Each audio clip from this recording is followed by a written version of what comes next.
दोस्तों नमस्कार, मेरा नाम है राजेंद्र प्रताप सिंह और आप देख रहे हैं YouTube channel view point with Rajendra. अगर आप टीजीटी, पीजीटी, एलटी ग्रेड सहित विभिन्न राज्यों की कला विषय के शिक्षक बनने की तैयारी कर रहे हैं तो प्रस्तुत है 30 प्रश्नों की व्याख्या सहित नई श्रृंखला सुपर 30। और उम्मीद है कि आपकी कला विषय की तैयारी को आसान बनाएगी यह श्रृंखला। अगर आप चैनल पर नए हैं तो चैनल को सब्सक्राइब जरूर कर लीजिएगा ताकि आपको कला विषय से संबंधित नए वीडियो लगातार मिलते रहें। तो फिर चलिए प्रश्नों को शुरू करते हैं। पहला प्रश्न है, निम्न में से कौन सी आधुनिक कला तकनीक है? तो इसका सही उत्तर है ऑप्शन सी, इंस्टॉलेशन और डिजिटल आर्ट। इंस्टॉलेशन एक समकालीन कला रूप है जिसमें एक कलाकार किसी विशिष्ट स्थान में त्रिआयामी कलाकृतियों का निर्माण करता है, और डिजिटल आर्ट कंप्यूटर और अन्य डिजिटल उपकरणों का उपयोग करके बनाई गई कला को संदर्भित करती है। अगला प्रश्न है, यदि एक कलाकार मिथकीय विषय को समकालीन दृष्टिकोण से चित्रित कर रहा है तो वह किस श्रेणी में आता है? तो इसका सही उत्तर होगा ऑप्शन बी, प्रतीकात्मक। जब एक कलाकार मिथकीय विषय को समकालीन दृष्टिकोण से चित्रित करता है तो वह अक्सर प्रतीकात्मक श्रेणी में आता है। इसमें प्राचीन कहानियों, देवी देवताओं या लोक कथाओं के पात्र और घटनाएं आदि शामिल होती हैं, और कलाकार इन विषयों को आज के समय के अनुसार व्यक्तिगत विचारों से जोड़ता है। इस प्रक्रिया में कलाकार अक्सर मिथकीय तत्वों को प्रतीकों के रूप में उपयोग करता है ताकि वह आधुनिक विचारों, सामाजिक मुद्दों या व्यक्तिगत अनुभवों को व्यक्त कर सके। अगला प्रश्न है, सौंदर्य शास्त्र शब्द का संबंध मुख्यतः किससे है? तो इसका सही उत्तर है ऑप्शन बी, कला का अनुभव और मूल्यांकन। सौंदर्य शास्त्र दर्शन शास्त्र की वह शाखा है जो सौंदर्य, कला और स्वाद की प्रकृति का अध्ययन करती है। इसका संबंध मुख्यतः कला के अनुभव, मूल्यांकन और उसकी धारणा से है।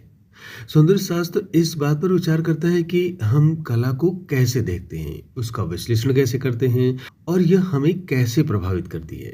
इसमें कला की प्रकृति, कलात्मक मूल्य, सुंदरता की अवधारणा और कलाकृति के अर्थ जैसे विषय शामिल होते हैं। यह कला को समझने और उसकी सराहना करने के सैद्धांतिक पहलुओं से जुड़ा है। अगला प्रश्न है, निम्न में से कौन सी संस्था भारत में समकालीन कला को बढ़ावा देती है? तो इसका सही उत्तर है option C, IGNCA, Indira Gandhi national centre for the art. Bharat की कला, संस्कृति और मानवीय विज्ञान के क्षेत्र में अनुसंधान, प्रकाशन, प्रशिक्षण और प्रसार को बढ़ावा देने वाली एक प्रमुख संस्था है। अगला प्रश्न है कि बागौर के चित्र प्राप्त हुए हैं। तो इसका सही उत्तर है ऑप्शन बी, मध्य पाषाण कालीन सभ्यता से। बागौर भीलवाड़ा राजस्थान में स्थित एक पुरातात्विक स्थल है जहां मध्य पाषाण काल के मानव के द्वारा बनाई गई चित्रकला के अवशेष मिले हैं। इसके अतिरिक्त बागौर में विभिन्न प्रकार के पत्थर के औजार, जानवरों की हड्डियां और अन्य पुरातात्विक वस्तुएं प्राप्त की गई हैं जो उस समय के लोगों के जीवन शैली और संस्कृति पर प्रकाश डालती है। अगला प्रश्न है, निम्न में से कौन सी पद्धति उत्कीर्णन से संबंधित नहीं है? तो इसका सही उत्तर है option D, batik.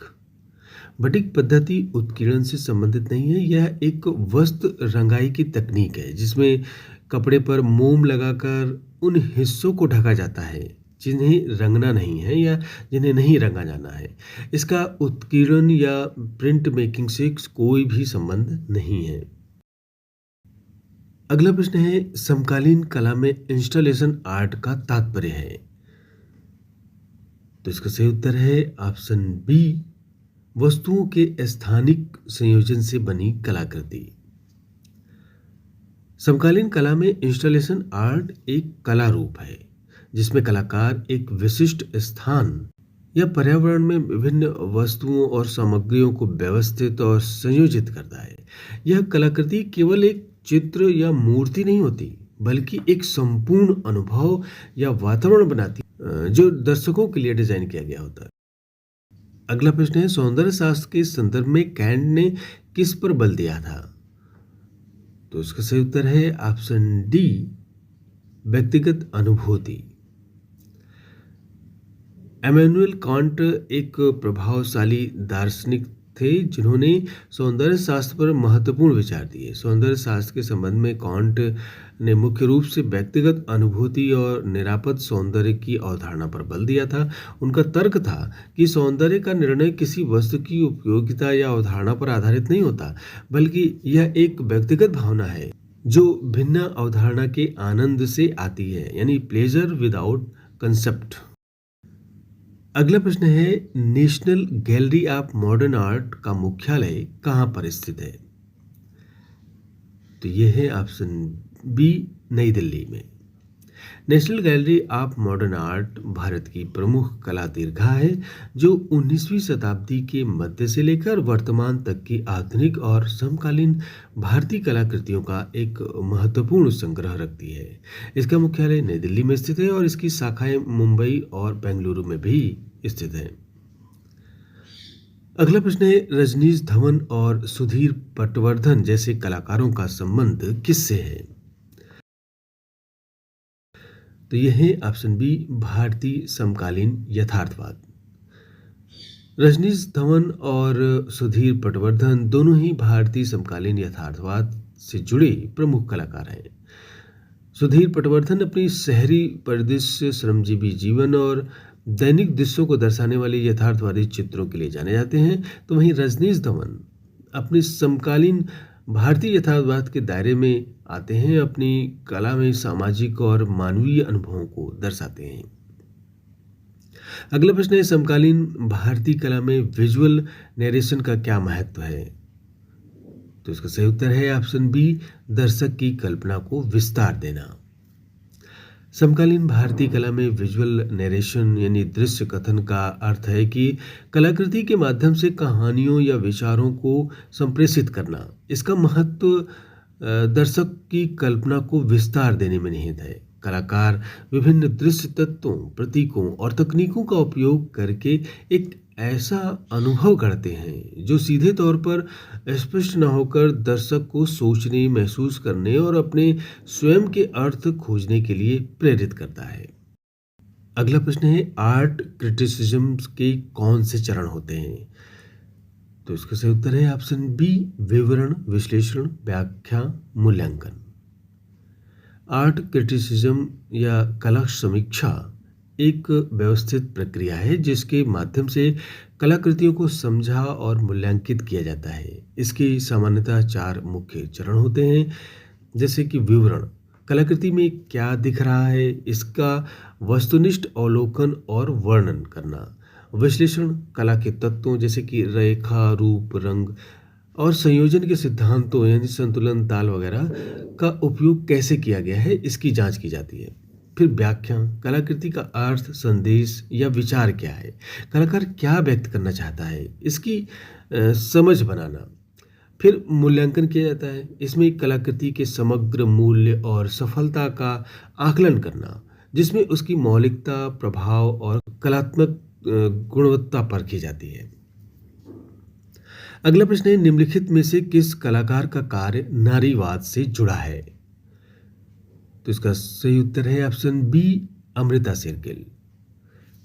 Amrita Shergill को भारतीय आधुनिक कला की अग्रणी महिला कलाकारों में से एक माना जाता है और उनके कार्यों में अक्सर नारीवाद के तत्व स्पष्ट रूप से दिखाई देते हैं। उन्होंने अपनी कला में भारतीय महिलाओं की आंतरिक दुनिया, उनकी स्थिति और भावनाओं को एक संवेदनशील और अक्सर मार्मिक तरीके से चित्रण किया है। उनकी कृतियों में भारतीय ग्रामीण महिलाओं और उनके जीवन की झलक मिलती है जो उस समय के कला परिदृश्य में दुर्लभ था। अगला प्रश्न है, निम्न संस्थानों में से कौन अंतर्राष्ट्रीय कला प्रदर्शनी आयोजित करता है? तो इसका उत्तर है ऑप्शन सी, भारत भवन। भारत भवन भोपाल मध्य प्रदेश में स्थित एक बहु कला परिसर है जो विभिन्न कला रूपों को बढ़ावा देता है। यह राष्ट्रीय और अंतर्राष्ट्रीय स्तर पर कला प्रदर्शनियों, सांस्कृतिक कार्यक्रमों और कार्यशालाओं का आयोजन करता है। अगला प्रश्न है, कला समीक्षा का उद्देश्य क्या होता है? तो इसका उत्तर है ऑप्शन बी, कलाकृति का वस्तुपरक परीक्षण करना। कला समीक्षा का प्रमुख उद्देश्य कलाकृति का वस्तुपरक परीक्षण करना होता है। इसका अर्थ है कि कलाकृति का व्यक्तिगत रूप से अवलोकन, विश्लेषण, व्याख्या और मूल्यांकन करना, ताकि उसके कलात्मक गुणों, विषय वस्तु, तकनीकी निष्पादन और समग्र प्रभाव को समझा जा सके। कला समीक्षा का लक्ष्य केवल आलोचना करना या व्यक्तिगत राय व्यक्त करना नहीं होता, बल्कि कलाकृति को उसके संदर्भ में रखकर उसके उद्देश्यों, प्रभावों को समझने और दर्शकों को कला की गहराई से समझने में मदद करता है। अगला प्रश्न कथन और कारण पर आधारित है। कथन है कि समकालीन कला में विषयगत सीमाएं स्पष्ट नहीं होती, और इसका कारण है कि समकालीन कलाकार पारंपरिक माध्यमों को तोड़कर नए प्रयोग करते हैं। तो इसका सही उत्तर है ऑप्शन ए, यानी ए और आर दोनों सही है, और आर ए की व्याख्या भी करता है। अगला प्रश्न है, फॉर्मलिस्ट सौंदर्य शास्त्र में किस पर विशेष बल होता है? तो इसका सही उत्तर है ऑप्शन बी, रंग और संरचना। फॉर्मलिस्ट सौंदर्य शास्त्र कलाकृति के रूप और उसके आंतरिक तत्वों पर विशेष बल देता है, न कि उसकी विषय वस्तु या बाहरी संदर्भ पर। इस दृष्टिकोण के अनुसार किसी कलाकृति का मूल्य और सौंदर्य उसकी रंगों, रेखाओं, आकृतियों, बनावट और संरचना जैसे शुद्ध कलात्मक तत्वों का उपयोग में निहित होता है। यह कला के क्या की बजाय कैसे पर ध्यान केंद्रित करता है। अगला प्रश्न है कि समकालीन अंतर्राष्ट्रीय कला में बायनाले का क्या महत्व है? तो इसका सही उत्तर है ऑप्शन बी, द्विवार्षिक अंतर्राष्ट्रीय कला प्रदर्शनी। समकालीन अंतर्राष्ट्रीय कला प्रदर्शनी में बायनाले का बहुत महत्व है। यह एक त्रैवार्षिक अंतर्राष्ट्रीय कला प्रदर्शनी है। बायनाले दुनिया भर के कलाकारों को अपनी नई और अक्सर प्रायोगिक कलाकृतियों को प्रदर्शित करने का एक प्रमुख मंच प्रदान करती है। वे कला जगत के रुझानों को स्थापित करने, कलाकारों को पहचान दिलाने और कला के अंतर्राष्ट्रीय संवाद को बढ़ावा देने में महत्वपूर्ण भूमिका निभाती है। अगला प्रश्न है, यदि एक कलाकृति में राजनीतिक संदेश निहित है तो वह किस शैली की मानी जाएगी? तो इसका सही उत्तर है ऑप्शन सी, राजनीतिक सामाजिक यथार्थवाद।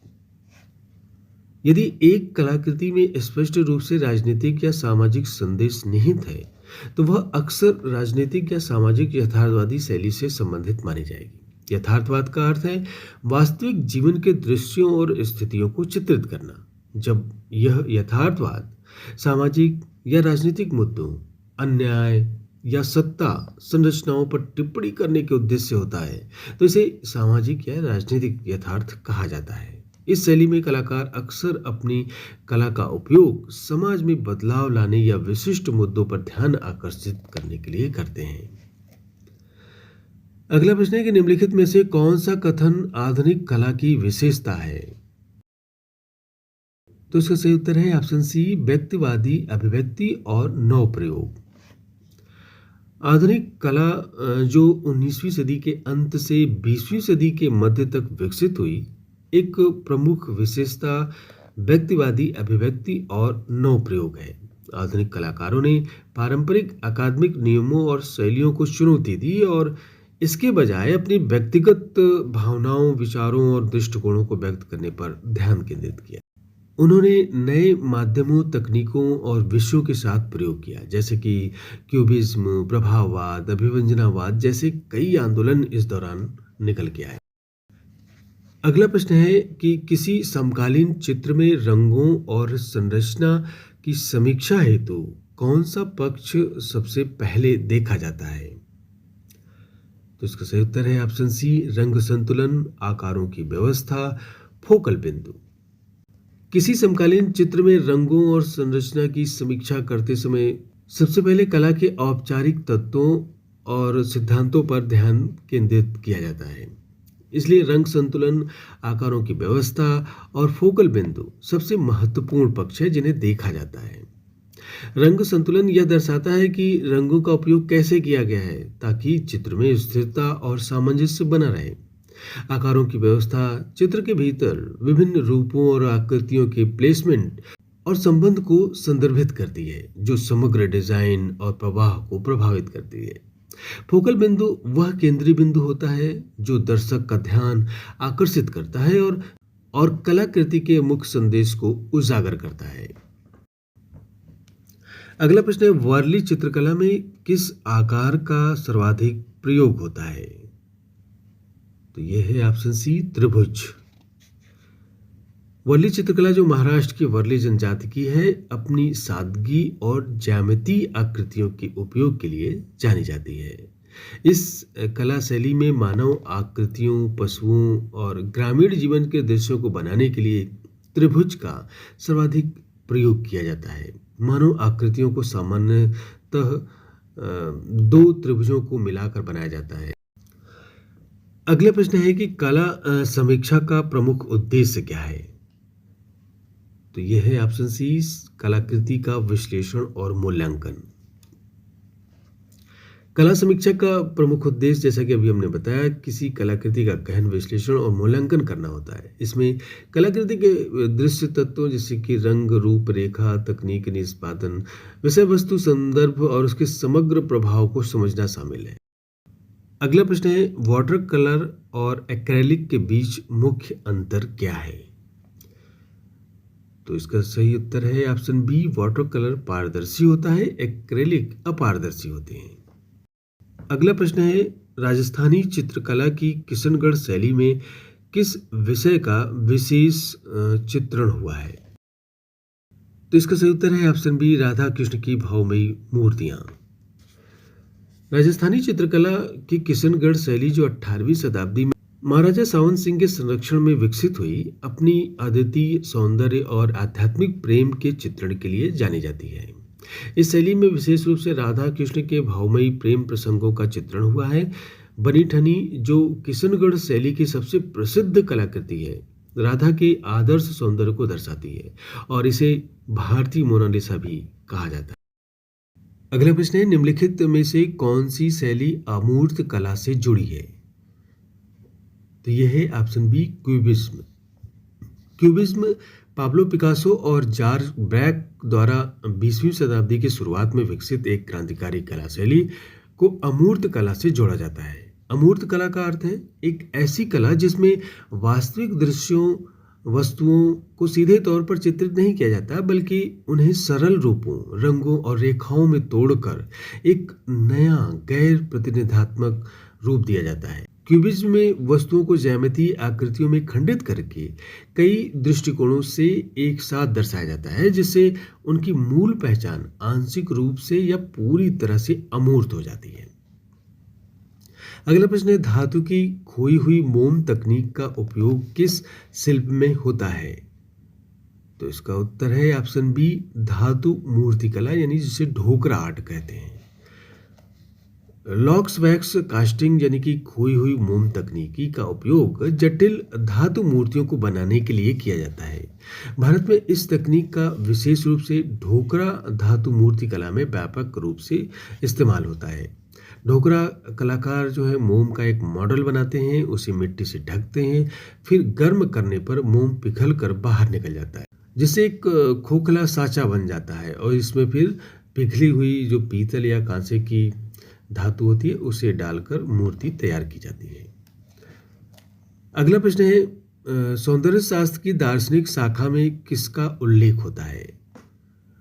तो इसका सही उत्तर है ऑप्शन सी, सौंदर्य का अनुभव और मूल्य। सौंदर्य शास्त्र दर्शन शास्त्र की वह शाखा है जो सौंदर्य का अनुभव और मूल्य का अध्ययन करती है। यह कला, स्वाद और सुंदरता की प्रकृति पर केंद्रित है। सौंदर्य शास्त्र इस बात पर विचार करता है कि हम कला को कैसे समझते हैं, उसका विश्लेषण कैसे करते हैं और यह हमें भावनात्मक और बौद्धिक रूप से कैसे प्रभावित करती है। अगला प्रश्न है, कथन और कारण पर। कथन है, चित्रकला में अनुपात और संतुलन आवश्यक है। इसका कारण है कि ये तत्व रचना में स्थायित्व और आकर्षण बढ़ाते हैं। तो इसका सही उत्तर है ऑप्शन ए, यानी ए और आर दोनों सही है और आर की ए सही व्याख्या भी करता है। चित्रकला के सिद्धांत संयोजन में अनुपात और संतुलन अत्यंत आवश्यक तत्व हैं। अनुपात विभिन्न तत्वों के आकार के आपसी संबंध को संदर्भित करता है, जबकि संतुलन कलाकृति में दृश्य भार के वितरण को सुनिश्चित करता है। अगला प्रश्न है, समकालीन कला में डिजिटल आर्ट के प्रयोग ने किस दिशा में परिवर्तन लाया? तो इसका सही उत्तर है ऑप्शन सी, कलाकृति को तकनीक से जोड़ा। समकालीन कला में डिजिटल आर्ट के प्रयोग ने कला निर्माण, प्रदर्शन, उपभोग के तरीके में एक बड़ा परिवर्तन लाया। इसका सबसे महत्वपूर्ण प्रभाव यह है कि इसने कलाकृति को तकनीक से जोड़ा है। डिजिटल कला कंप्यूटर, सॉफ्टवेयर और विभिन्न डिजिटल उपकरणों का उपयोग करके बनाई जाती है। इसमें कलाकारों को नए माध्यमों में interaction, installation, virtual reality, digital painting और आजकल तो एआई का भी खूब इस्तेमाल किया जा रहा है। तो फिर आज बस इतना ही। मिलते हैं अगले वीडियो में 30 नए प्रश्नों के साथ। नमस्कार।